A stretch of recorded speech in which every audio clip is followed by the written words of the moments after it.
अस्सलामुअलैकुम बच्चों, पार्ट 1 में हमने पढ़ा कि हिंदुस्तान में रंग बिरंगे परिंदे पाए जाते हैं। कुछ कम ऊंचाई तक उड़ते हैं, कुछ ज़्यादा ऊंचाई तक उड़ते हैं।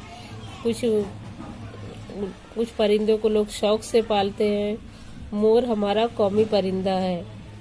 और अब आगे पार्ट 2 में हम पढ़ रहे हैं कि तोता मैना। तोता को आपने देखा होगा, बहुत खूबसूरत होता। तोता मैना को लोग शौक से पालते हैं।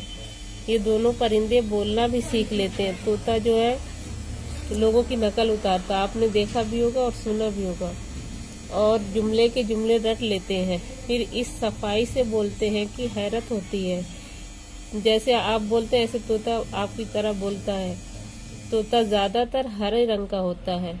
मैना का रंग काला और उसकी चोंच पीली होती है।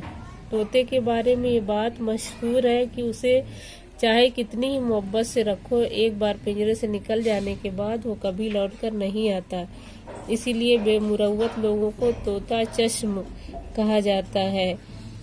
तोते की तरह आंखें फेर लेना। तोता चश्म के मतलब माने तोते की तरह आंखें फेर लेने का मुहावरा भी इसी से बना है।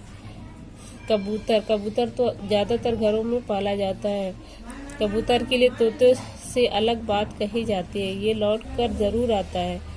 कबूतर को अमन की निशानी, अमन यानी शांति की निशानी समझा जाता है। कबूतर कई रंग और नस्ल के होते हैं, आपने देखा ही होगा। कबूतर उन परिंदों में से हैं जो उमूमन यानी ज्यादातर झुंड में रहते हैं, वो अलग अलग नहीं रहते हैं। उनकी आवाज गुटुर गूं की तरह सुनाई देती है।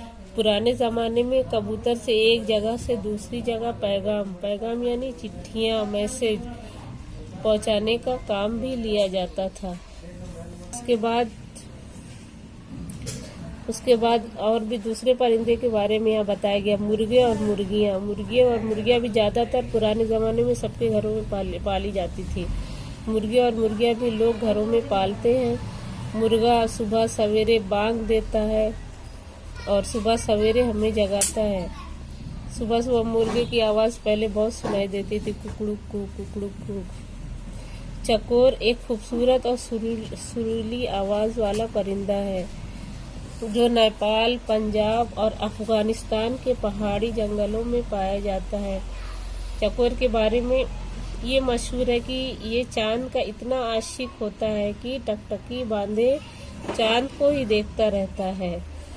बच्चों, अभी मैंने आपको सबक का दूसरा हिस्सा पढ़ाया है जो आपको वापस पढ़ना, और बाकी इस सबक में अभी आपको मैंने मोर, तोता, मैना और कबूतर के बारे में समझाया।